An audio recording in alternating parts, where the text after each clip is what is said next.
कंठात उमलते प्रगतीची भाषा. सल्ला हसरत शंका निरसन यात पुरे आशा.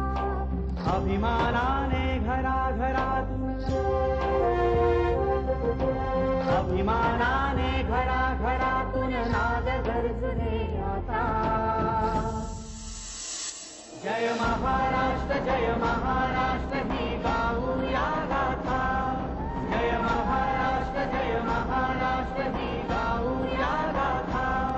जय महाराष्ट्र ही गाऊया गाथा. नमस्कार. माहिती आणि जनसंपर्क महासंचालनालयाच्या जय महाराष्ट्र या कार्यक्रमामध्ये आपणा सर्वांचं हार्दिक स्वागत. मंडळी, आज उच्च शिक्षणाच्या क्षेत्रामध्ये कमालीचे बदल होत आहेत आणि या बदलाचे पडसाद आपल्या राज्यामध्ये सुद्धा आता उमटायला लागलेले आहेत. या दृष्टीनं नाशिकचं यशवंतराव चव्हाण महाराष्ट्र मुक्त विद्यापीठ कमालीचे प्रयत्न करताना दिसतं. म्हणजे अक्षरशः जो जे लांछिल तो ते लाहो या उक्तीप्रमाणे या विद्यापीठामध्ये तुम्ही फक्त शिक्षणाची आस धरून जावं आणि त्या पद्धतीचा तिथे अभ्यासक्रम नक्की राबवला जात असतो हे तुम्हाला आढळून येईल. तर या दृष्टीनं कोणताही घटक समाजातला शिक्षणापासून वंचित राहू नये यासाठी यशवंतराव चव्हाण महाराष्ट्र मुक्त विद्यापीठाचं कार्य कसं चाललंय हे जाणून घेण्याकरता आपण एका विशेष पाहुण्यांना इथे आज आमंत्रित केलेलं आहे. मी त्यांची आपल्याला थोडक्यात ओळख करून देतो. या आहेत डॉक्टर अनुराधा देशमुख. मुंबई विद्यापीठातून मानसशास्त्र या विषयामध्ये पदव्युत्तर आणि पीएचडी पदवी त्यांनी संपादित केलेली आहे. अनेक पारितोषिकं आणि शिष्यवृत्त्या त्यांना मिळालेल्या आहेत. अध्यापन, संशोधन, मानसशास्त्रीय समुपदेशन, करिअर गायडन्स आणि दूरशिक्षण क्षेत्रामध्ये 33 वर्षांचा अनुभव मॅडमना आहे. मुक्त विद्यापीठाच्या स्थापनेपासून संबंधित असून या विद्यापीठाच्या शिक्षणक्रमांच्या विकसनापासून ते विद्यार्थ्यांच्या मूल्यमापनापर्यंतच्या सर्व प्रक्रियांमध्ये महत्वपूर्ण जबाबदाऱ्या हाताळण्याचा त्यांना अनुभव आहे. या विद्यापीठाच्या तसंच अनेक पारंपरिक विद्यापीठांच्या नियोजन मंडळाचे, विद्वत परिषदेचे, सल्लागार मंडळाचे तसंच परीक्षा मंडळाचं इत्यादीचं सदस्यत्व त्यांना बहाल करण्यात आलंय. सध्या या विद्यापीठाच्या सहयोग आणि विशेष उपक्रम या केंद्रामध्ये प्राध्यापक आणि संचालक म्हणून त्या कार्यरत आहेत. आपण मॅडमकडून वंचितांसाठी शिक्षणाचे काय काय उपाययोजना हे विद्यापीठ करते हे जाणून घेणारच आहोत. पण तत्पूर्वी या विद्यापीठाची एक सचित्र झलक पाहूया.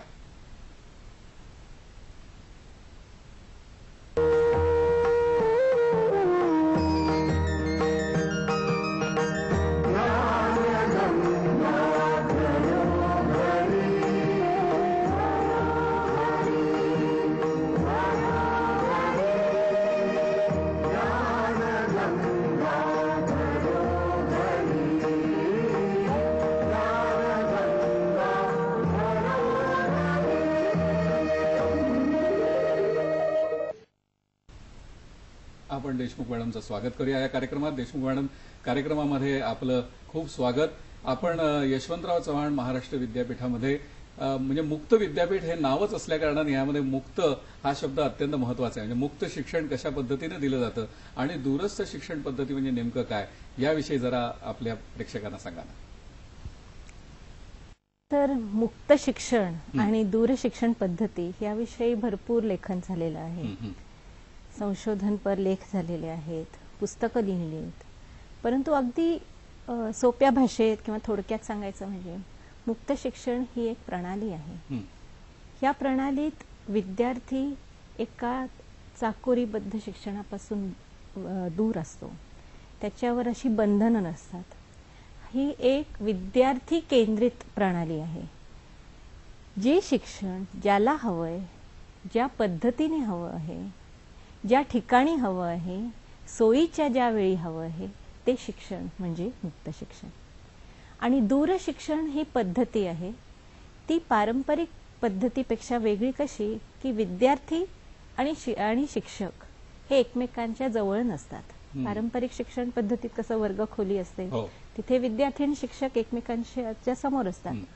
परंतु इथे विद्यार्थी दुसरीकडे, शिक्षक दुसरीकडे, त्यांच्यात अंतर आहे, ते दूरशिक्षण. परंतु त्यांच्यात जो संवाद घडवता येतो शिक्षणाच्या माध्यमातून ती एक दूरशिक्षण पद्धती आहे. पण जागतिकीकरणाच्या या आता हे जे वारे वाहत आहेत अख्ख्या देशामध्ये, ते ह्या परिस्थितीमध्ये अशा पद्धतीचं शिक्षण महत्वाचं कसं काय ठरतं? काय होत आहे की जागतिकीकरणामुळे अनेक राष्ट्र एकमेकांशी जोडली गेली आहेत. परंतु कोणत्याही राष्ट्राला विकास साधायचा असेल, प्रगती साधायची असेल, तर एक प्रकारचा ज्ञानाधिष्ठित समाज त्यांनी उभं करणं आवश्यक आहे. आता हा जर ज्ञानाधिष्ठित समाज उभा करायचा असेल तर हे आवश्यक आहे की समाजातला प्रत्येक घटक हा त्याला ज्ञान मिळालं पाहिजे. आणि मुक्त शिक्षणातली दूरशिक्षण जी पद्धती आहे त्याचं नेमकं वैशिष्ट्य हेच आहे की समाजातल्या कोणत्याही कानाकोपऱ्यात ही पद्धती पोहोचू शकते.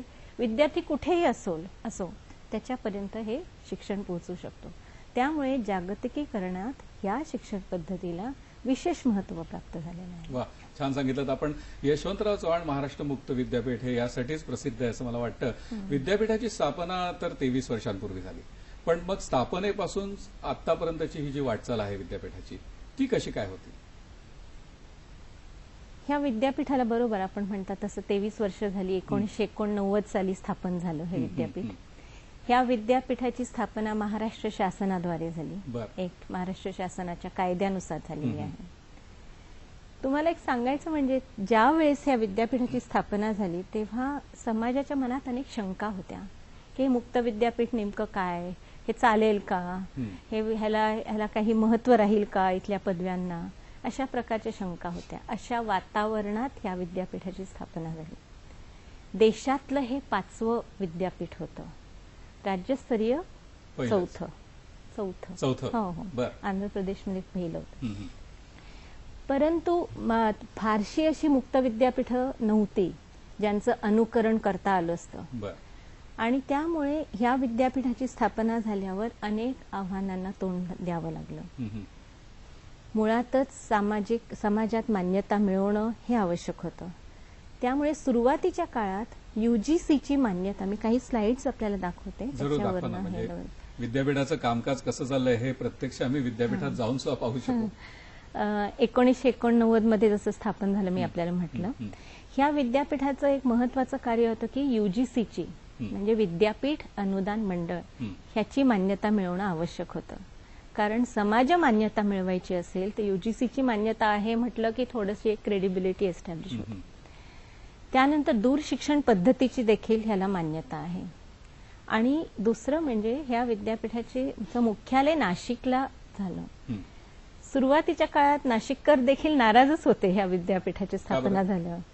त्यांना असं वाटलं हे विद्यापीठांना कदाचित उत्तर महाराष्ट्र विद्यापीठ वगैरे अशा तिथे पाहिजे होते.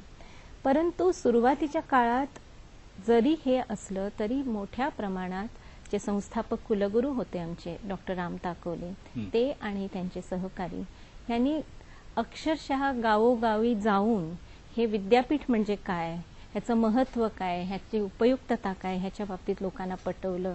अनेक संस्थांचा सहभाग मिळवला. आणि आज हे जे विद्यापीठ त्यावेळेस स्थापन झालं ते एक मी म्हणते छोटंसं रोपटं जरी होतं तरी आज त्याचं एक वटवृक्ष निर्माण झालेलं आहे.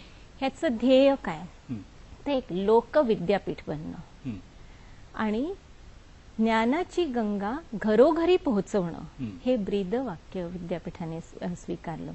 पारंपरिक विद्यापीठात विद्यार्थी महाविद्यालयात जातात, परंतु इथे विद्यापीठच विद्यार्थ्यांपर्यंत त्यांच्या घरोघरी पोहोचतात. आणि हे पोहोचण्यासाठी स्वाभाविकच आपल्याला तंत्रज्ञानाचा वापर करावा लागणार आहे. त्यामुळे तंत्रज्ञानाच्या सहाय्याने दूरशिक्षण पद्धतीचा वापर करून शेवटच्या टोकापर्यंत पोहोचणं हे एक ध्येय विद्यापीठाने ठेवलं. आता शिक्षणक्रम हा एक गाभा आहे कोणत्याही विद्यापीठाचा. आणि शिक्षणक्रमांचं विकसन जर बघितलं तर अगदी सुरुवातीच्या पहिल्या वर्षी म्हणजे 1989 या वर्षी फक्त 3 शिक्षणक्रम होते. पूर्वतयारी BA BComनी सुरुवात केली. नंतर हळूहळू शिक्षणक्रम विकसित झाले. आणि ह्या जर आपण जो ग्राफ मी दाखवते त्याच्यात बघितलं तर हळूहळू ही जशी जशी वाढ झाली शिक्षणक्रमांमध्ये ती आपल्याला लक्षात येईल.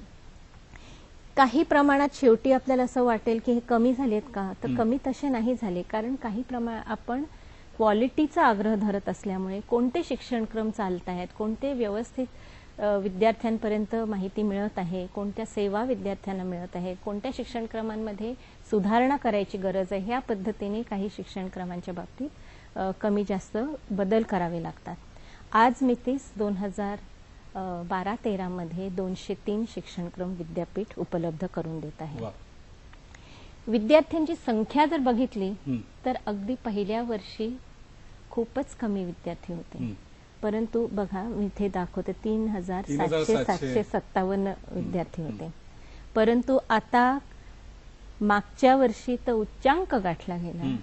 4,21,821 विद्यार्थ्यांनी ह्या विद्यापीठात प्रवेश घेतला. म्हणजे विद्यापीठाचे प्रयत्न जे आहेत ते लोकांपर्यंत पोहोचतायत असंच म्हणावं लागेल, कारण ही आकडेवारीच म्हणजे हा फार महत्वाचा निकष आहे की विद्यार्थी. एक आणखी मला आपल्याला सांगावंसं वाटतं की विद्यार्थी सुद्धा ह्या शिक्षण पद्धतीकडे अधिकाधिक प्रमाणात आकर्षित व्हायला लागले. सुरुवातीचा आमचा अनुभव असा होता की तरुण मुलं जास्त नसायची, थोडीशी प्रौढ जास्त असलेली यायची. म्हणजे डेमोग्राफी जे आपण म्हणतो ना, त्याच्यात थोडासा बदल आता होत आहे. त्यावेळची संकल्पना कदाचित अशी असेल की ज्यांना संधी मिळाली नाही, ज्यांना कोणी पारंपरिक विद्यापीठाने स्वीकारलं नाही, त्यांनी मुक्त विद्यापीठाकडे जावं असा एक समज होता. अलीकडच्या काळात असं लक्षात येतं की बरेच लोक अगदी 20-22 इथले ते सुद्धा या विद्यापीठाकडे आकर्षित होत आहेत. त्याचा अर्थ हा सुद्धा एक पर्याय उपलब्ध आहे असं समाजाने स्वीकारलं आहे. दुसरं एक आपल्याला मला सांगावंसं वाटतं की जर आपण एकूण सांख्यिकी बघितली तर महिलांचं प्रमाण देखील इथे वाढत आहे. म्हणजे ह्या विद्यापीठाचं जे ध्येय आहे की सर्वांना समाविष्ट करायचं शिक्षण पद्धती, महिलांचं प्रमाण वाढलंय. आणि आणखी एक महत्वाची बाब अशी की ग्रामीण आणि शहरी असं जर आपण बघितलं तर मागच्या वर्षी तर ग्रामीण विद्यार्थ्यांचं प्रमाण जास्त होतं. 55% ग्रामीण विद्यार्थी आणि 45% शहरी विद्यार्थी अशी सांख्यिकी होती. आता विद्यार्थ्यांपर्यंत पोहोचायचं असेल तर स्वाभाविकच काही एक व्यवस्था करावी लागते आणि त्याच्यासाठी आम्ही अभ्यास केंद्र स्थापन केली आहेत. आणि अभ्यास केंद्रांची सुद्धा आपण जर आलेख हा पाहिला तर अगदी पहिल्या वर्षी 15 अभ्यास केंद्र झाली. आज आता 4,000हून अधिक अभ्यास केंद्रांचं एक विस्तृत असं जाळं निर्माण झालेलं आहे, ज्यामुळे विद्यार्थ्यांना ज्या ज्या सेवा आवश्यक आहेत, शैक्षणिक सेवा, त्या लगेच उपलब्ध आहेत. शैक्षणिक सेवांचा विषय आता तुम्ही काढलेलाच मुद्दाम विचारतो की अन्य विद्यापीठामध्ये देण्यात येणारे जे अभ्यासक्रम आहेत किंवा शिक्षण आहे किंवा शैक्षणिक सेवा ज्या आहेत, अन्य सेवा ज्या आहेत त्या आणि तुमच्या विद्यापीठामध्ये देण्यात येणाऱ्या सेवा यातला काय नेमका फरक आहे किंवा तुमच्या विद्यापीठामध्ये काय असं विशेष आहे, त्याचं वैशिष्ट्य काय आहे? सेवांचा जर विचार केला ना तर अन्य विद्यापीठांमध्ये काय होतं, एक पाठ्यक्रम ठरलेला असतो, काही पुस्तकं प्रिस्क्राईब केलेली असतात, विद्यार्थी जातो वर्गात, जातो किंवा नाही हे पण आपल्याला बघायला लागेल, परंतु जातो धरलं, शिक्षक शिकवतो, तो परीक्षा देतो. इथे असं आहे की इथे जे अध्ययन साहित्य तयार केलं जातं ह्या विद्यापीठामार्फत ते अशा पद्धतीचं आहे की त्याला स्वतः वाचून समजू शकेल अशा पद्धतीचा. कारण तो दूरशिक्षणाचा विद्यार्थी आहे, तो कदाचित नोकरीत, व्यवसायात, घरगुती जबाबदाऱ्यांमध्ये अडकलेला आहे, त्याला असं रोजच्या रोज महाविद्यालयात येणं शक्य नाही. त्यामुळे त्याच्यासाठी साहित्य तयार करणं, ते साहित्य त्याच्यापर्यंत पोहोचवणं ही एक फार महत्वाची सेवा विद्यापीठ देण्याचा. त्याचबरोबर नुसतं पुस्तकं देऊन असं न थांबता त्यांना काही मार्गदर्शनाची देखील गरज आहे. म्हणून हे मार्गदर्शन उपलब्ध करून देणं अभ्यास केंद्रांच्या सहाय्याने ही सुद्धा महत्वाची सेवा विद्यापीठ देत असतं, जे इतर पारंपरिक विद्यापीठांमध्ये तशा पद्धतीची सेवा दिली जात नाही. पण या शिक्षणाची एकंदरीतच गुणवत्ता राखण्यासाठी कोणते प्रयत्न आपल्या या विद्यापीठामध्ये होत असतात? गुणवत्तेच्या बाबतीत विद्यापीठ सुरुवातीपासून अत्यंत आग्रही आहे. त्याचं कारण असं आहे की आम्हाला सुद्धा असं वाटत होतं की आपली एक क्रेडिबिलिटी एस्टॅब्लिश करणं गरजेचं आहे आणि गुणवत्ता राखण्याच्या दृष्टीने सर्व प्रक्रियांमध्ये, प्रोसेसेसमध्ये गुणवत्ता आणणं गरजेचं आहे. शिक्षणक्रम विकसन ही एक मोठी प्रक्रिया आहे, याच्यात अनेक सब प्रक्रिया आहेत. पण शिक्षणक्रम ते विद्यार्थ्यांना उपयुक्त आहेत का, हं. त्याच्यासाठी तयार करण्यात येणारं अध्ययन साहित्य कसं तयार केलं जातं, तज्ज्ञांचा त्याच्यात समावेश केला जातो का, म्हणजे अध्ययन साहित्य चांगल्या दर्जाचं आहे का नाही, ते करण्यासाठी सुरुवातीपासूनच इनबिल्ट मेकॅनिझम्स जे आपण म्हणतो गुणवत्तेच्या दृष्टीने ते तयार केलेले आहेत. त्यानंतर हे जे शिक्षणक्रम विकसित केले जातात, जे अध्ययन साहित्य विकसित केलं जातं, ते विद्यार्थ्यांपर्यंत पोहोचवणारे जे शिक्षक आहेत त्यांना व्यवस्थित ट्रेनिंग झालं आहे का, त्यांचं प्रशिक्षण झालं आहे का, त्यांची निवड व्यवस्थित झाली आहे का, ते व्यवस्थितपणे मांडतात का, त्यानंतर विद्यार्थ्यांना साहित्य वेळेत मिळतं का, ह्या प्रत्येक टप्प्यात क्वालिटी इंडिकेटर्स टाकलेले असल्यामुळे गुणवत्तेचा आपण त्या पद्धतीने विचार केलेला आहे. एवढंच नाही तर मला वाटतं एक महत्वाची बाब आपल्या पुढे मला मांडावीशी वाटते की अलीकडे कॉमनवेल्थ ऑफ लर्निंग ही एक जागतिक स्तरावरची दूरशिक्षणाची संस्था आहे. त्यांनी ह्या विद्यापीठाची निवड केली कशासाठी की गुणवत्ता आश्वासनासाठी. त्यांनी असं त्यांचं एक मॉडेल, एक प्रारूप तयार केलेलं आहे ज्याच्यात स्वतः आपली गुणवत्ता तपासून घ्यायची आहे आणि ते मॉडेल विद्यापीठाने त्याचं संपूर्ण काम पूर्ण करून अलीकडेच त्याचा रिपोर्टही सादर केलेला आहे आणि कदाचित भारतातलं हे पहिलंच मुक्त विद्यापीठ असेल ज्यांनी ह्या पद्धतीचं काम केलेलं आहे. अनेक शिक्षणक्रम आपल्या विद्यापीठामध्ये राबवले जात असतील, याविषयी जरा आपल्या प्रेक्षकांना माहिती दिली तर बरं होईल. कारण खूप असे लोक आहेत की त्यांना असं वाटतं की एक BA BCom किंवा सायन्सची एखादी पदवी याच्या व्यतिरिक्त आणखीन काही एक छोटे मोठे कोर्सेस झाले तर त्या व्यतिरिक्त आणखीन वेगवेगळ्या विषयांमध्ये अशी विद्यापीठं अभ्यासक्रम राबवतात का असं माहितीच नसतं.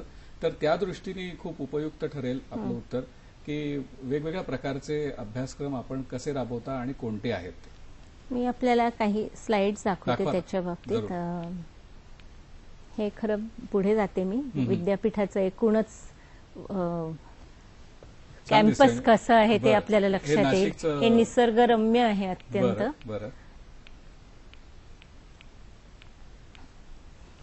विद्यापीठाचे जे शिक्षणक्रम आहेत ते विकसित करण्यासाठी आमच्याकडे 8 विद्याशाखा आहेत.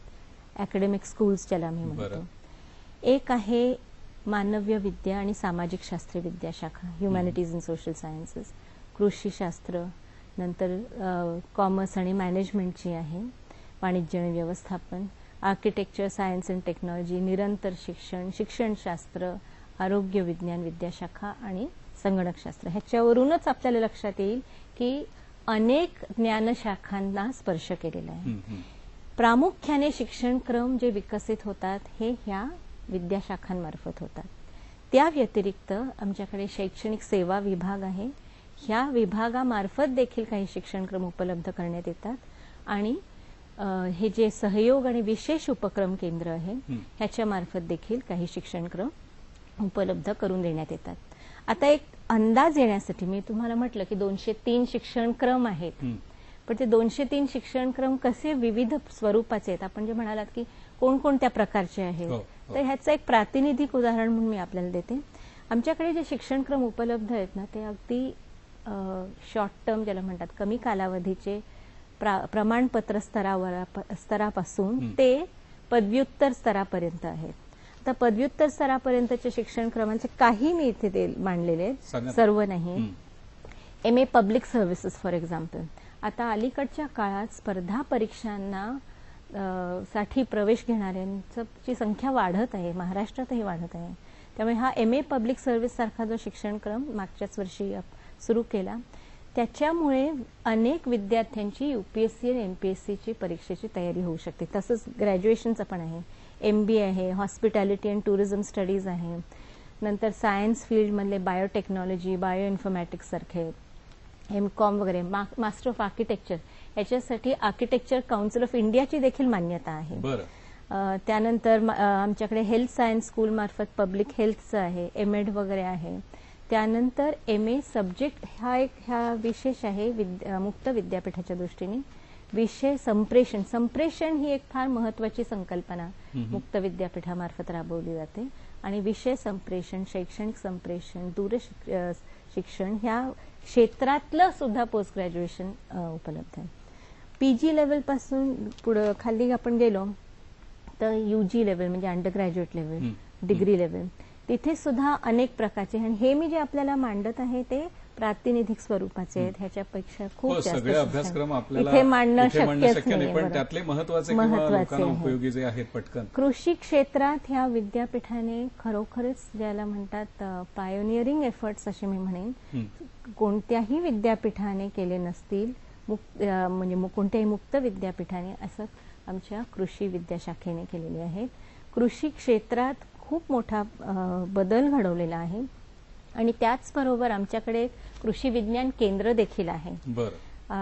इंडियन काउन्सिल ऑफ ॲग्रिकल्चर रिसर्चने यशवंतराव चव्हाण महाराष्ट्र मुक्त विद्यापीठाला कृषी विज्ञान केंद्र चालवायला परवानगी दिलेली आहे, आणि ह्या कृषी विज्ञान केंद्रामार्फत देखील अनेक कष्टकरी, शेतकरी, शेतमजूर ह्या हजारोंच्या संख्येत ह्यांना आपण प्रशिक्षण दिलेलं आहे.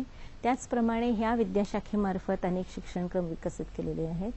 तसेच आमच्या बाकी आर्किटेक्चर, नंतर मेडिकल लॅबोरेटरी टेक्नॉलॉजी हा सुद्धा अत्यंत लोकप्रिय शिक्षणक्रम होत चाललेला आहे. BA कन्झ्युमर सर्व्हिसेस, मी ह्याच्या बाबतीत आपल्याला नंतर पुन्हा एकदा बोलीन. ग्राहक सेवा हे कोणाकोणासाठी हे पण मी आपल्याला मांडेन. अशा प्रकारचे अंडर ग्रॅज्युएट लेवलचे प्रोग्राम्स आहेत. डिप्लोमा लेवलचे देखील आहेत. हॉर्टिकल्चर आहे, ॲग्रिकल्चर आहे, जर्नलिझम मध्ये आपल्याला इंटरेस्ट कदाचित त्याच्यात वाटेल, जर्नलिझम आणि मास कम्युनिकेशन आहे. कॉम्प्युटर क्षेत्रात भरपूर आहेत. नंतर सलून टेक्निक्स हा जो आपण पाहाल ह्याच्या बाबतीत देखील मी बोलीन. नाभिक समाजातले जे घटक आहेत त्यांना सुद्धा शिक्षणाच्या मूळ प्रवाहात आपण आणलं पाहिजे, त्यांना सुद्धा आपण काही संधी उपलब्ध करून देत आहोत अशा प्रकारच्या शिक्षणक्रमांना. तसंच प्रमाणपत्र स्तरावर देखील अनेक शिक्षणक्रम आहेत. माळी प्रशिक्षण आहे. त्यानंतर सॉफ्ट स्किल्सला आजकाल महत्त्व जास्त झालंय. ब्युटी पार्लर मॅनेजमेंट, आता हे आपण कदाचित म्हणाल की हा शिक्षणक्रम खरोखरच व्यवसायोपयोगी आहे, म्हणजे रोजगार मिळवण्याच्या दृष्टीने देखील उपयोगी आहे. अशा प्रकारचे शिक्षणक्रम आहेत. त्यानंतर रुग्ण सहाय्यक, आजकाल ह्याची फार गरज आहे, म्हणजे एजिंग पॉप्युलेशन वाढलेलं आहे आणि त्यांना रुग्णसेवकांची गरज असते, त्यामुळे सर्टिफिकेट इन पेशंट असिस्टंट अशा प्रकारचं शिक्षणक्रम आहे. त्यानंतर रोड ट्रान्सपोर्टेशन, ह्याच्या बाबतीत मी पुन्हा एकदा आपल्याला सविस्तर सांगणारच आहे. मार्ग परिवहन क्षेत्रात अत्यंत आवश्यक असलेलं BA इन रोड ट्रान्सपोर्टेशन हा पण आम्ही शिक्षणक्रम उपलब्ध केलेला आहे. सायबर सिक्युरिटी, आता अलीकडच्या काळात इंटरनेटचा वापर करणारी मंडळी खूप वाढलेली आहेत, परंतु आपल्या लक्षात येत नाही की आपण ह्या इंटरनेटचा वापर करत असताना आपली जी सिस्टम आहे ती सुरक्षित ठेवत आहोत का, व्हायरस अटॅक्स पासून आपण लांब राहू शकतो का, ह्याचं प्रशिक्षण मिळावं म्हणून एक छोटासा 1 महिन्याचा ऑनलाईन कोर्स आम्ही सुरू केले, आत्ताच सुरू करत आहोत. अशा पद्धतीचे वेगवेगळे शिक्षणक्रम आहेत. आपण या शिक्षणक्रमांविषयी आणि त्याच्या वैशिष्ट्यांविषयी बोलणारच आहोत, पण एका छोट्याशा विश्रांतीनंतर. वंचितांसाठी उच्च शिक्षण या विषयाबाबत आपण बोलतोय डॉक्टर अनुराधा देशमुख यांच्याशी.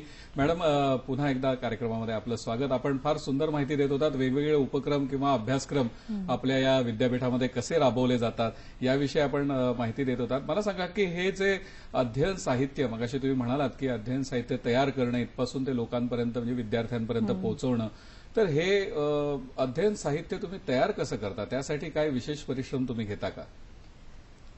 अध्ययन साहित्य तयार करणं हे खरोखरच अवघड बाब आहे. हो ना. कारण त्याच्यासाठी एक तर ते उपयुक्त असायला पाहिजे आणि ज्या लक्ष्य गटासाठी आपण ते तयार करत आहोत त्यांना ते पचेल असं पाहिजे, आणि हे करण्यासाठी आम्हाला तज्ज्ञांची निवड करावी लागते.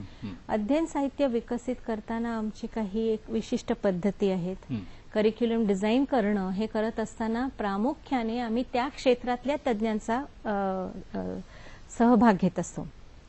उदाहरणार्थ, आता एखादा शिक्षणक्रम उद्योग क्षेत्राशी निगडित असेल, टेक्स्टाईल्स फॉर एक्झाम्पल, आता आम्ही BA टेक्स्टाईल्सचं सुरू करत आहोत. मग टेक्स्टाईल इंडस्ट्रीमधले जे प्रतिनिधी आहेत त्यांचा समावेश करून त्यांची तज्ज्ञता, त्याचा वापर करून आम्ही अध्ययन साहित्य विकसित करतो. आता अध्ययन साहित्य जेव्हा आपण हे टर्म वापरतो त्याच्यात जास्त प्रमाणात फक्त पुस्तकांचा समावेश नसतो. आम्ही प्रिंट मटेरियलच्या व्यतिरिक्त नॉन प्रिंट मटेरियलचा सुद्धा वापर करत असतो. नॉन प्रिंट मटेरियल म्हणजे तुमचं दृकश्राव्य काही फिती असतील, कॉम्प्युटरच्या सीडीज असतात, त्याचबरोबर आम्ही काही कम्युनिटी रेडिओचा देखील वापर करतो. माझ्याकडे एक पुढे स्लाइड असेल ते तुम्हाला दाखवीन.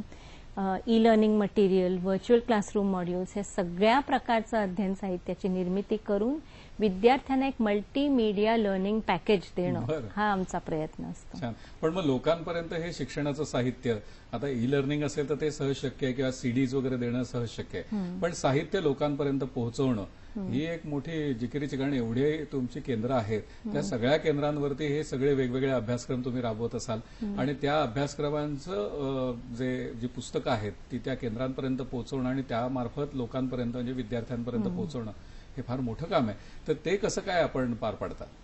ह्याच्यासाठीच आमचं एक पूर्ण मोठी वितरण व्यवस्था तयार झालेली आहे. बरं. आणि ही वितरण व्यवस्था मी आपल्याला सांगते, कदाचित पुढच्या स्लाइडवरनं आपल्या लक्षात येईल. महाराष्ट्र राज्यात आमची 11 विभागीय केंद्र आहेत. बरं. ह्या विभागीय केंद्रांमार्फत नियंत्रण होतं, त्याचबरोबर अभ्यास केंद्रांशी संवाद साधला जातो आणि ही विभागीय केंद्र ही अभ्यास केंद्र आणि विद्यापीठ यामधला दुवा असतो. मग जे अध्ययन साहित्य तयार होतं विद्यापीठामार्फत ते विभागीय केंद्रामार्फत अभ्यास केंद्रांकडे आणि अभ्यास केंद्रांकडून विद्यार्थ्यांकडे अशा पद्धतीने आम्ही पाठवत असतो. त्यामुळे ही वितरण व्यवस्था अवघड आहे. आमच्याकडे तुम्ही काही फोटो पाहिले असतील तर आमचं जे वेअरहाऊस आहे तिथे लाखोंनी आम्ही पुस्तकं ठेवत असतो आणि कायम आमच्या वेअरहाऊसच्या लोकांचं काम असतं की ते पुस्तकं कठ्ठे पाठवा, अभ्यास केंद्रांना पाठवा, वेळेत पाठवा आणि अचूक पद्धतीने पाठवा. परंतु हे बऱ्याच अंशी साध्य झालेलं आहे. कारण का अशा पद्धतीचं शिक्षण घेणाऱ्यांना जर पुस्तकं वेळेवर मिळाली नाहीत तर मुलं नाउमेद होतात. तर त्यामुळे तसं होऊ नये, तर त्यामुळे हे महत्वाची गोष्ट आपण म्हणता त्याप्रमाणे खरं कोणत्याही डिस्टन्स एज्युकेशन सिस्टमचं हे खूप मोठं आव्हान आहे की डिलिव्हरी नेटवर्क आणि डिलिव्हरी सिस्टम व्यवस्थित हाताळणं. अडचणी येतात, आम्हालाही येत आहेत, परंतु हळूहळू इतक्या वर्षांच्या अनुभवाने बरीचशी सुधारणा होत गेलेली आहे. आणि ह्या वर्षी तर आम्ही दरवर्षी नवीन नवीन प्रयोग आम्ही करत असतो की आता ही अडचण आली, या अडचणीवरती मात कसं करायचं. तर त्यामुळे ह्या वर्षी तर आम्ही सगळा स्टॉकच त्या रिजनल सेंटरला ठेवणार आहोत की लगेचच अभ्यास केंद्रांना ते मिळेल, लगेचच नोंदणी झाल्यावर विद्यार्थ्यांना मिळेल, अशा पद्धतीची योजना आम्ही आखलेली आहे. विद्यापीठाची एवढी केंद्र आहेत आपण म्हणालात, तर या सगळ्या केंद्रांवरती परीक्षा वेळेवरती घ्यायची, ते पेपर परीक्षकांपर्यंत पोचवायचे, त्यानंतर ते तपासून घ्यायचे, त्याचा निकाल लावायचा, हे सगळं केवढं तरी मोठं काम आहे. याबाबत जरा सांगा ना, हे कसं काय तुम्ही पार पाडता? खरंच खूप मोठं आणि आव्हानात्मक काम आहे. कारण तसं विचार केला तर पारंपरिक विद्यापीठांमध्ये त्यांचं कार्यक्षेत्र कमी आहे. कमी काही थोड्याशा जिल्ह्यांचं असतं, परंतु ह्याचं संपूर्ण महाराष्ट्र हे ह्या विद्यापीठाचं कार्यक्षेत्र असल्यामुळे मोठ्या प्रमाणात परीक्षा कक्षावरती एक ताण असतो. परंतु ह्याच्या बाबतीत खूप मोठ्या प्रमाणात नियोजन करावं लागतं. आणि मला आता अलीकडचीच गोष्ट आपल्याला सांगावीशी वाटते की आता ज्या मे जूनच्या परीक्षा झाल्या त्याच्यात ह्या 18 लाख विद्यार्थ्यांच्या उत्तरपत्रिका तपासण्याचं काम होतं. आता हे काम एकाच ठिकाणी मुख्यालयात केलं असतं तर रिझल्ट लागायला खूपच वेळ लागला असता. म्हणून ह्या वर्षी 21 ठिकाणी म्हणजे विकेंद्रीकरण करून की 21 ठिकाणी सेंट्रल असेसमेंटचे प्रोग्राम्स अरेंज केले, त्या उत्तरपत्रिकांची तपासणी केली आणि जवळपास मला वाटतं 3,84,000 विद्यार्थी ह्या मे जूनच्या परीक्षेत बसले होते. आणि पुष्कळ अडचणी येतात तरी सुद्धा आपण जे हे म्हणतो ना, मॅनेजमेंटचे लोक कसं पट सीपीएमची पद्धत स्वीकारतात, तशा पद्धतीने नियोजन केलं की टप्पे हे आहेत, ह्या टप्प्यांची क्रिटिकल पाथ कोणता, कोणत्या वेळेस कोणती गोष्ट घडायला पाहिजे, काही गोष्टी सायमल्टेनियसली होतील का, काही सिक्वेन्शियली होतील का, अशा पद्धतीने विचार केला. आणि मला सांगायला आनंद वाटतो की आता केवळ 32 दिवसात मला वाटतं आजच जवळपास 3 लाख विद्यार्थ्यांचा रिझल्ट तयार झालेला आहे. कदाचित उद्या संध्याकाळपर्यंत वेबसाईटवर सगळ्या विद्यार्थ्यांना तो उपलब्ध देखील होईल.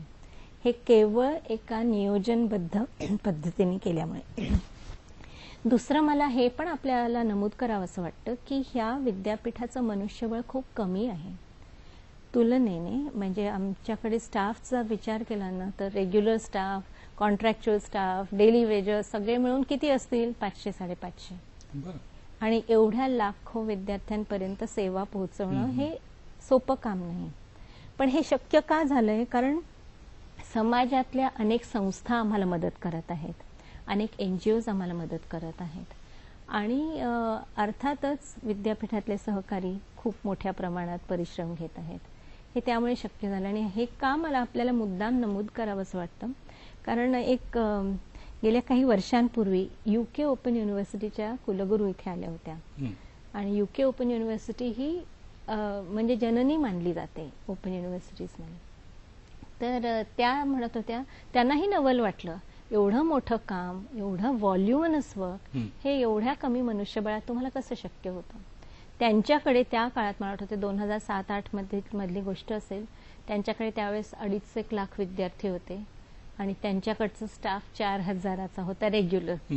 त्यामुळे त्यांना ही खूपच मोठी जादू वाटली कसं शक्य. पण हे शक्य ह्यासाठी झालं की एकतर टेक्नॉलॉजीचा वापर आम्ही करत आहोत, नियोजनबद्ध पद्धतीने काम करत आहोत आणि समाजात आम्हाला भरपूर प्रमाणात समाजातून आम्हाला मदत मिळत आहे, संस्थांकडून, स्टडी सेंटर्सकडून वगैरे. त्यामुळे हे समाजामध्ये अनेक लोक असे असतात की ज्यांना शिकायची इच्छा असते, काही कारणाने शिक्षण राहून गेलेलं असतं. तुम्ही म्हणालात की नुसतेच ते लोक नाहीत तर तरुण मंडळी सुद्धा विद्यापीठाकडे आकर्षित होत आहेत आणि अभ्यासक्रम पार पाडतायत. ज्ञानगंगा घरोघरी हे तर आपलं ब्रीदवाक्य आहे. मग त्या दृष्टीने हे तुमचं कार्य जे आहे हे विद्यार्थ्यांपर्यंत पोहोचवायचं आणि विद्यार्थ्यांना शिक्षण द्यायचं, हे एवढं नेटवर्क तुम्ही कसं काय उभारलेलं आहे? त्याचं काही वेगळं नियोजन वगैरे करावं लागतं का? नियोजनपेक्षा काय आहे तेच मी सांगते. आता जेव्हा कोणत्याही विशेष गटाला आपल्याला समाविष्ट करावं लागत असेल तेव्हा त्या त्या क्षेत्रातल्या लोकांचा अनुभव, त्या त्या क्षेत्रातल्या लोकांची तज्ञता ह्याचा विचार करावा लागतो. म्हणजे आम्ही समजा मोलकर्णींचा सुद्धा सहभाग घेतला ह्या म्हणजे त्यांना शिक्षणाच्या प्रवाहात आणण्यासाठी. मग अशा संघटना असतील मोलकर्णींच्या की ज्यांच्या मदतीने त्यांच्यासाठी शिक्षणक्रम विकसित केले जातात. केवळ विद्यापीठाकडे असलेलं उपलब्ध असलेलं मनुष्यबळ हे पुरेसं असूच शकत नाही आणि त्या दृष्टीने आम्ही विशेष प्रयत्न देखील केलेले आहेत. अनेक प्रकल्प हाती घेतलेले, त्याविषयी मला वाटतं आपण आता मला एक माहिती घ्यायला आवडेल की आत्ताचं युग हे माहिती तंत्रज्ञानाचं आहे. तुम्ही मगाशी म्हणालात की इंग्लंडमधल्या त्या चान्सलर इथे आल्या होत्या आणि त्यांनी आश्चर्य व्यक्त केलं की एवढ्या कमी लोकांच्या मध्ये तुम्ही हे काम कसं करता आणि त्यावेळेला आपण म्हणालात की माहिती तंत्रज्ञानाचा वापर करता. कसा काय वापर करता हा आणि त्याचा आता सध्या विद्यापीठामध्ये त्याबाबतची परिस्थिती कशी आहे? खरं तर जर विद्यार्थ्यांपर्यंत पोहोचायचं असेल आणि मोठ्या प्रमाणात पोहोचायचं असेल, जे खरंच करायलाच पाहिजे, आजकालच्या काळात ऍक्सेस रेट वाढवणं हे खूप महत्वाची गरज आहे. ग्लोबल इश्यू आहे हा, फक्त आपल्या देशाचा नाही सगळ्यांचाच आहे. परंतु हा ऍक्सेस रेट वाढवायचा असेल तर तंत्रज्ञानाशिवाय पर्याय नाही आणि हेच विद्यापीठाने सुरुवातीलाच ओळखलं होतं. त्यामुळे तंत्रज्ञानाचा वापर आम्ही सुरुवातीपासून करत आहोत. अलीकडच्या काळात काय काय करत आहोत मी तुम्हाला थोडीशी त्याची कल्पना देणं पुढे गेले.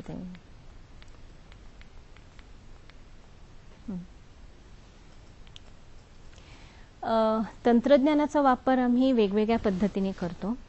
अर्थातच कॉम्प्युटर हे त्याला आवश्यकच आहे.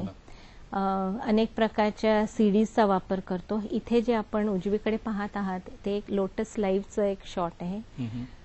IBMनी आम्हाला मोठ्या प्रमाणात मदत केली. IBMच्या बाबतीत मी आपल्याला पुढेही सांगणार आहे.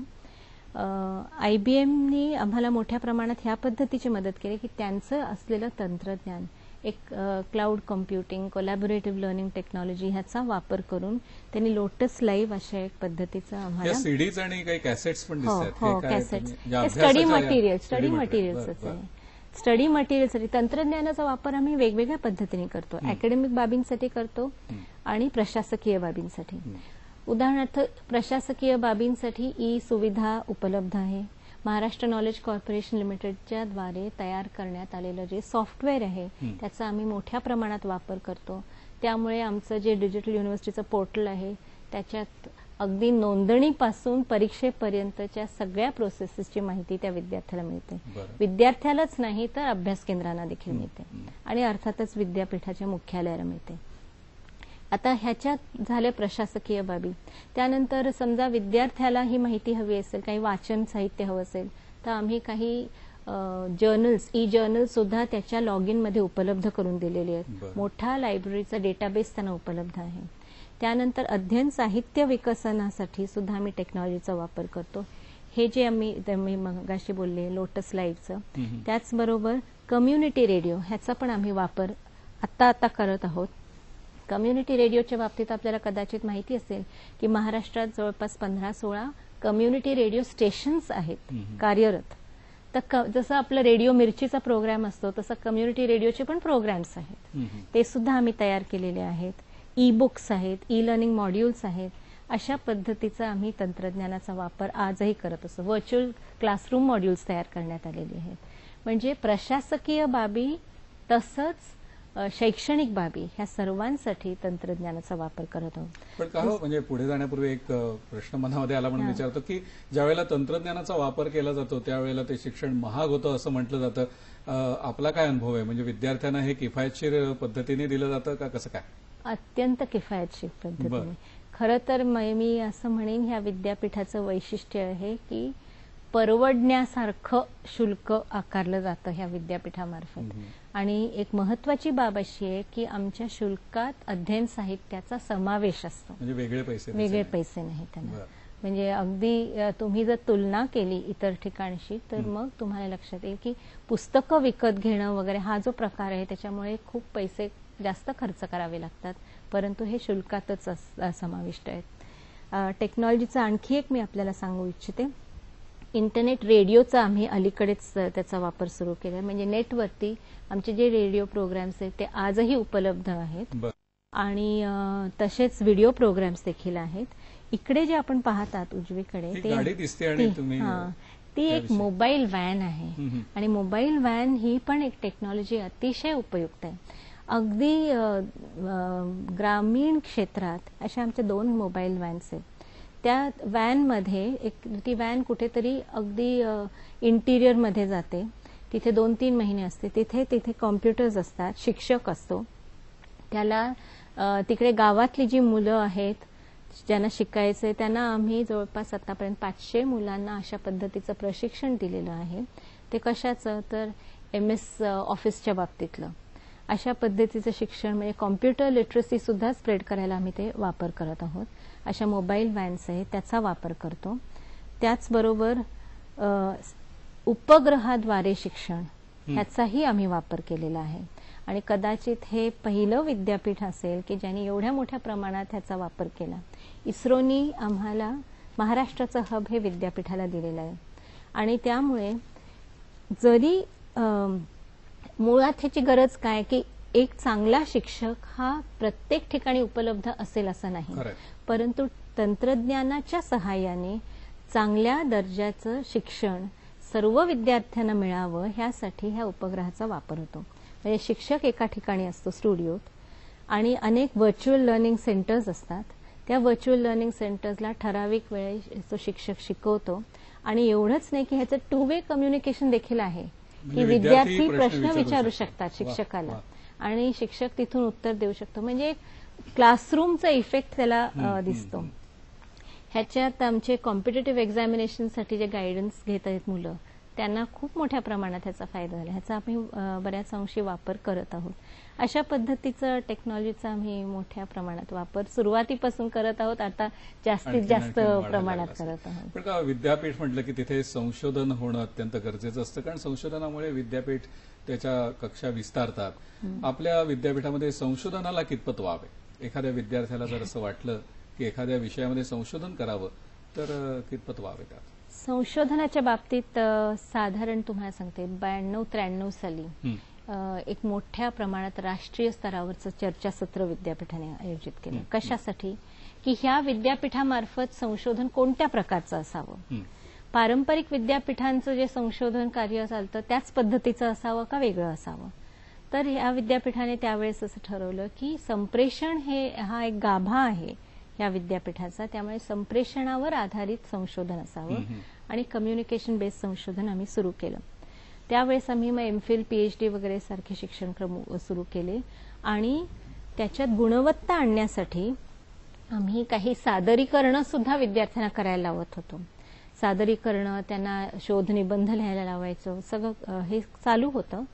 फक्त 2009 साली UGCने थोडंसं एक त्याच्या बाबतीत आक्षेप व्यक्त केला की दूरशिक्षण पद्धतीने संशोधनाला त्यांनी म्हणजे परवानगी दिली नाही. परंतु सिस्टमिक रिसर्च म्हणजे ज्या संशोधनामुळे एकूणच ह्या पद्धतीत इम्प्रूव्हमेंट किंवा सुधारणा होईल, ह्या पद्धतीचं संशोधन आजही विद्यार्थी करत आहेत आणि दूरशिक्षण परिषद देखील अनेक प्रकारच्या पद्धतीने अनुदान देत आहे की वेगवेगळे प्रकल्प हाती घेण्यासाठी. विद्यापीठाविषयी आणखीनही माहिती आपल्याकडनं घ्यायची आहे, परंतु एका छोट्याशा विश्रांतीनंतर. डॉक्टर देशमुख यांच्याशी आपण चर्चा करत आहोत. यशवंतराव चव्हाण महाराष्ट्र मुक्त विद्यापीठामध्ये वंचितांसाठी शिक्षण देण्याकरता कोणकोणत्या योजना आहेत आणि विद्यापीठ कसं काम करते ते आपण त्यांच्याकडनं जाणून घेतोय. मॅडम, तुम्ही आम्हाला फार सुंदर माहिती देताय आणि मला मुद्दाम एक नमूद करावं असं वाटतं की आज शिक्षणाचं जे तंत्र आहे ते फक्त आपण शिक्षण घ्यायचं आणि एक सर्टिफिकेट घेऊन बाहेर पडायचं असं नसून व्यवसाय करण्यासाठी उपयुक्त असं शिक्षण घ्यायचं यावर जास्त लोकांचा भर असतो. तर त्या दृष्टीने तुमच्या विद्यापीठामध्ये येणारा विद्यार्थी हा पुढे कुठेतरी व्यवसायामध्ये चांगला रमेल किंवा तो स्वतंत्र व्यवसाय करू शकेल, अशा दृष्टीने काही शिक्षणाचे उपक्रम आपण राबवता का? खरं तर ह्या विद्यापीठाने सुरुवातीलाच जे उद्दिष्ट मांडली होती त्या उद्दिष्टांमध्ये एक असं होतं की व्होकेशनल एज्युकेशन द्यायचं आणि ही तर आज काळाची गरजच ठरलेली आहे. मोठ्या प्रमाणात स्किल डेव्हलपमेंटला भर दिला जातो आणि त्यामुळे आता विद्यापीठाने हे धोरणच स्वीकारलं, धोरणच म्हणा की आम्ही अशा पद्धतीचे शिक्षणक्रम विकसित करणार आहोत. आमच्याकडे जी निरंतर शिक्षण विद्याशाखा आहे त्या विद्याशाखेमार्फत अधिक प्रमाणात अशा प्रकारचे शिक्षणक्रम राबवले जातात, परंतु अशा प्रकारचे शिक्षणक्रम जवळपास सगळ्या विद्याशाखांमार्फत राबवले जातात आणि मी काही उदाहरणं जी आपल्याला दिली ती अशाच स्वरूपाची आहेत. त्याचबरोबर आम्ही असंही करत आहोत की टायअप्स करतो काही इंडस्ट्री बरोबर. उदाहरणार्थ आता लुपिन फार्मास्युटिकल कंपनी, लुपिनचं नाव आपण ऐकून असाल, देशातल्या टॉप 5 फार्मास्युटिकल कंपनीजमधली लुपिन आहे. तिथे सुद्धा आम्ही अशा पद्धतीची योजना राबवत आहोत की ते तिकडे अप्रेंटिस म्हणून काम करत असतील, प्रशिक्षण घेत असतील आणि त्याचबरोबर शिक्षण घेत असतील, म्हणजे व्यवसाय आणि शिक्षणाची व्यवस्थित म्हणजे सांगड घालता येईल. तर त्या पद्धतीचे आम्ही वेगवेगळे उपक्रम राबवले. लुपिन बरोबर आहेत, महिंद्रा बरोबर आहे, आणखी आम्ही एक यशस्वी इन्स्टिट्यूट ऑफ टेक्नॉलॉजी त्यांच्यामार्फत देखील आम्ही असे काही उपक्रम राबवत आहोत की जेणेकरून शिक्षण आणि व्यवसाय हे एकत्र येऊ शकतील. आणि दुसरं असं की जे शिक्षण आम्ही देत आहोत ते शिक्षण सुद्धा व्यवसायोपयोगी असावं, अशा पद्धतीचं आम्ही अशाच प्रकारचे शिक्षणक्रम आम्ही उपलब्ध करून दिलेले आहेत. पण एकंदरीतच हे संयुक्त पद्धतीने किंवा सहयोग पद्धतीने जे शिक्षण दिलं जातं तर ते कितपत लाभदायक ठरतं विद्यार्थ्यांसाठी? आजकालच्या काळात सहयोगाशिवाय शक्यता म्हणजे तुम्हाला प्रगतीची शक्यता खूप कमी असेल. कारण कोणत्याही विद्यापीठाचा विचार केला तर प्रत्येक क्षेत्रातले तज्ज्ञ त्या विद्यापीठात असणं हे जवळपास अशक्य आहे. परंतु त्या पद्धतीचे शिक्षणक्रम तर देणं आपलं कर्तव्य आहे आणि ते करायचं असेल तर स्वाभाविकच समाजात ज्या ज्या ठिकाणी ती तज्ञता उपलब्ध आहे त्याचा वापर करणं हे गरजेचं आहे. मग हे जर करायचं असेल तर आपल्याला सहयोगाच्या तत्वावर इतर संस्थांची जी बलस्थानं आहेत त्यांचा वापर करून, ह्या विद्यापीठाची बलस्थानं आहेत त्यांचा वापर करून अशा पद्धतीने एकत्र येणं गरजेचं आहे. तर अशा सहयोगाच्या तत्वावर अनेक शिक्षणक्रम आम्ही विकसित करत आहोत. अलीकडच्या काळामध्ये वेगवेगळी विद्यापीठं भारतामध्ये येत आहेत, परदेशातली विद्यापीठं येत आहेत किंवा आपल्या वेगळ्या राज्यांमधली सुद्धा विद्यापीठं आपल्याकडे काम करायला येतात. तर अशा वेळेला एखाद्या विद्यापीठाबरोबर कोलॅबोरेशन करून काम करावं अशी काही पद्धत आपण अवलंबलेली आहे का? खरं तर विद्यापीठांमध्ये आमच्या दृष्टीने आम्ही इंटरनॅशनल लेवलला सुद्धा काही विद्यापीठांबरोबर कोलॅबोरेशन केलेलं आहे. बरं.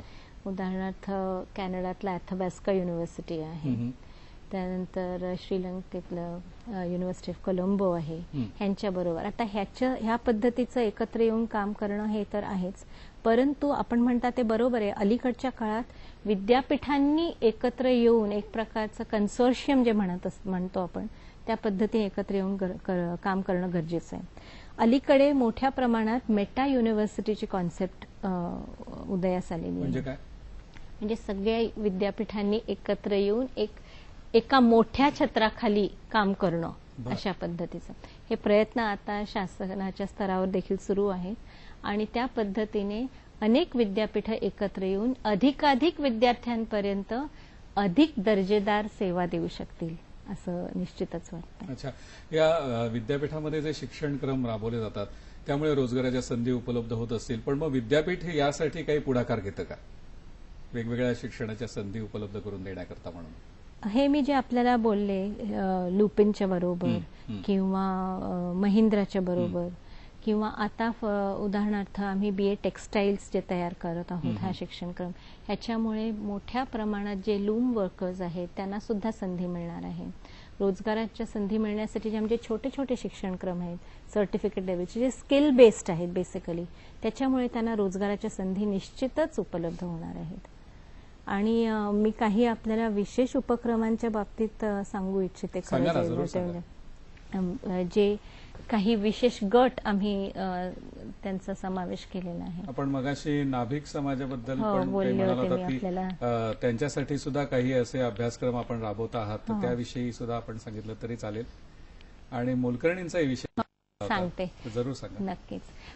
ह्या विद्यापीठाने खरं तर ह्या विद्यापीठाच्या स्थापनेपासून जे कुलगुरू येत गेले, अगदी प्राध्यापक राम ताकोले असतील, डॉक्टर भोईटे, प्राध्यापक अशोक प्रधान, डॉक्टर साबळे, डॉक्टर राजन वेळुकर आणि आताचे विद्यमान कुलगुरू डॉक्टर कृष्णकुमार, या सर्वांनीच वंचितांना शिक्षणाच्या प्रवाहात आणण्याचा प्रयत्न केलाय. गेल्या 2-2.5 वर्षात मात्र ह्याला एक वेगळ्या प्रकारचं स्वरूप मोठ्या प्रमाणात दिलं गेलं आणि काही विशेष गटांना शिक्षणाच्या प्रवाहात आणण्याचा आम्ही प्रयत्न केलाय. उदाहरणार्थ हे जे आपण फोटो पाहत आहात हे आहेत मुंबईचे डबेवाले, जे खरंच प्रसिद्धच आहेत आता. तर ह्यांचं काय म्हणणं होतं की आम्ही पिढीजात हा बिझनेस करत आहोत, परंतु आम्हाला इंग्रजी बोलता आलं पाहिजे, आम्हाला संगणक वापरता आला पाहिजे, आम्हाला त्याचं तुम्ही प्रशिक्षण द्या. मग असे छोटेसे कोर्सेस त्यांच्यासाठी आम्ही उपलब्ध केलेले आहेत. त्यानंतर नाभिक समाजाच्या बाबतीत मी बोलले की सलून, आता हा कशासाठी की हा एक असा हा ग्रुप असा आहे, हा गट असा आहे की त्यांना शिक्षणापासून ते वंचित राहिलेले आहेत, त्यांना शिक्षणाची संधी मिळाली नाही, परंतु संधी उपलब्ध करून देणं हे आपलं कर्तव्य आहे आणि हा त्यांचा हक्क देखील आहे. हा कोणता कोर्स आहे? हा डिप्लोमा हा ग्रुप जो आहे त्यांच्यासाठी आम्ही डिप्लोमा इन सलून टेक्निक्स आत्ता उपलब्ध करून देणार आहोत. ह्यांच्यातले बऱ्याचशा मंडळींनी त्यांचं 12वी झालेलं नसल्यामुळे आमचा पूर्वतयारीचा शिक्षणक्रम 6 महिन्यांचा पूर्ण केलेला आहे, त्यामुळे त्यांना डिग्रीला प्रवेश मिळू शकतो. आणि डिग्री आम्ही वेगवेगळ्या स्तरावरती करत आहोत. पहिल्यांदा डिप्लोमा, ऍडव्हान्स डिप्लोमा ह्या पद्धतीने, आता आम्ही त्यांच्यासाठी डिप्लोमा इन सलून टेक्निक्स ह्या पद्धतीचा शिक्षणक्रम उपलब्ध करून देत आहोत. त्यानंतर हा एक ग्रुप आहे LPG सिलेंडर. आता ही जी लोक आहेत घरपर्यंत आपल्याकडे सिलेंडर आणून देतात, परंतु त्यांना पण ते आपल्याला आवश्यक सेवा देत आहेत. मग आपलंही कर्तव्य आहे, आपण त्यांना काही देणं लागतो आणि त्या भूमिकेतून विद्यापीठाने ह्यांच्यासाठी BA कन्झ्युमर सर्व्हिसेस, ग्राहक सेवा हा शिक्षणक्रम उपलब्ध करून दिला आहे. ह्या वर्षापासून तो सुरू होत आहे. त्यांच्यासोबत हे जे न्यूजपेपर डिलिव्हरी बॉयज आहेत यांना सुद्धा आपण BA ग्राहक सेवा देत आहोत.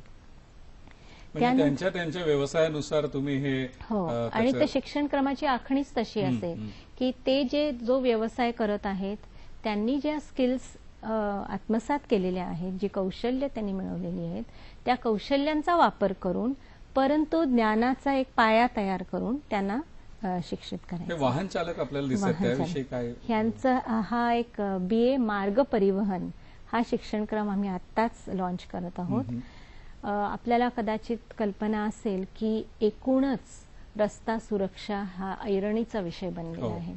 आणि जर आपण देशभराचं स्टॅटिस्टिक्स बघितलं किंबहुना जगाचं बघितलं तर आपल्याला लक्षात येईल की आपल्या देशात ऍक्सिडेंटचं प्रमाण सर्वाधिक आहे जगाची तुलना केली तर.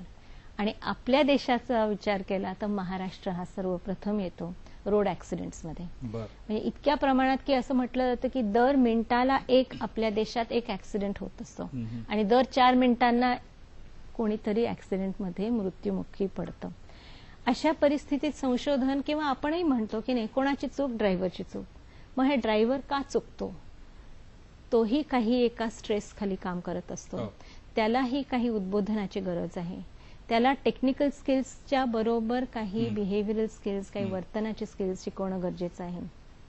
त्याला एक प्रकारची आयुष्य स्वतःला एक प्रतिष्ठाही मिळवण्याची गरज आहे. मग त्याला प्रशिक्षित आपण करू शकतो का? ह्या भूमिकेतून त्याचा आत्मविश्वास वाढवू शकतो का? तो एक चांगल्या प्रकारचा नागरिक बनू शकतो का? तो समाजाला काही वेगळ्या प्रकारची सेवा देऊ शकतो का? म्हणजे एकंदरीतच सगळ्या व्यवसायांना उपकारक ठरेल असे अभ्यासक्रम आपण राबवत आहे. आता ह्यातून चांगले विद्यार्थी घडत असतील आणि त्यांची दखल आंतरराष्ट्रीय पातळीवरती सुद्धा घेतली जात असेल तर असे काही विद्यार्थी किंवा तुमच्या कामाची दखल सुद्धा आंतरराष्ट्रीय पातळीवरती घेतली जात असेल तर विद्यापीठ म्हणून घेतलेली अशी दखल किंवा तुमच्या विद्यार्थ्यांची दखल याविषयी काही माहिती सांगा ना. मी खरं तर आमच्याकडे बरेच असे विद्यार्थी आहेत ज्यांचे आम्ही सक्सेस स्टोरीज म्हणू शकतो. दुर्दैवाने काय होतं, सगळ्याच काही आमच्या पुढे येत नाहीत, परंतु बरेचशा सक्सेस स्टोरीज अशा आहेत की ज्या काही वेळेस कळवू देतात. एखाद दुसरी मी फक्त प्रातिनिधिक आपल्या पुढे मांडते. हे ईश्वर कातकडे आहेत. हे मुळातच अत्यंत नाजूक, आर्थिक दृष्टीने नाजूक परिस्थितीत वाढलेले.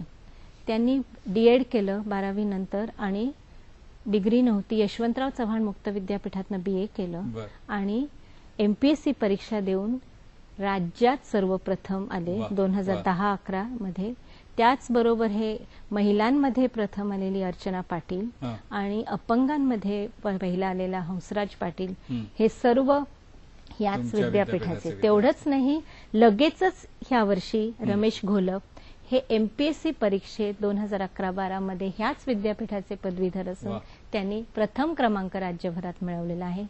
एवढंच नव्हे तर UPSC मध्ये सुद्धा त्यांना काहीतरी 287 असं रँक होती त्यांची. IAS केडर त्यांना मिळणार आहे. त्याचबरोबर ह्यांचा विचार करा, हरीश दळवी म्हणून आहेत, ते मुंबईच्या झोपडपट्टीत राहणारे. त्यांनी विद्यापीठातनं डिग्री मिळवली. त्यानंतर TISS मध्ये त्यांनी MSW केलं आणि आज ते US ला देखील जाऊन PhD करत आहेत. म्हणजे हा प्रश्नच आज उद्भवत नाही की ह्या विद्यापीठाच्या डिग्रीजना मान्यता आहे का जर परदेशात आहे. आणि अवॉर्ड्स अँड ऑनर्स आपण विचार केला तर आंतरराष्ट्रीय स्तरावरती अनेक मानसन्मान मिळालेले आहेत या विद्यापीठाला. आणि जसं IBMच्या बाबतीत मी उल्लेख केला, पहिल्यांदाच एखाद्या विद्यापीठाला शेअर्ड युनिव्हर्सिटी रिसर्चचा हा आंतरराष्ट्रीय स्तरावरचा अवॉर्ड आहे.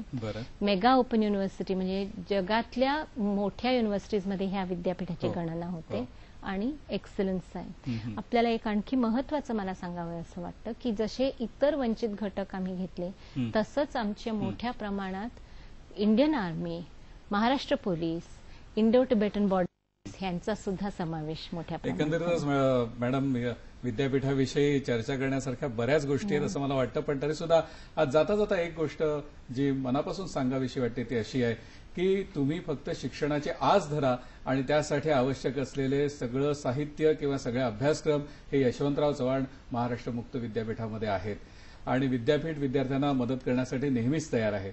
आस धरणं एवढंच मला वाटतं फक्त महत्वाची गोष्ट आहे. आणि तसं जर झालं तर आपल्या समाजामध्ये शिक्षणापासून वंचित असं कोणीही राहणार नाही अशी खात्री वाटते. आज आपण इथेच थांबूया. धन्यवाद.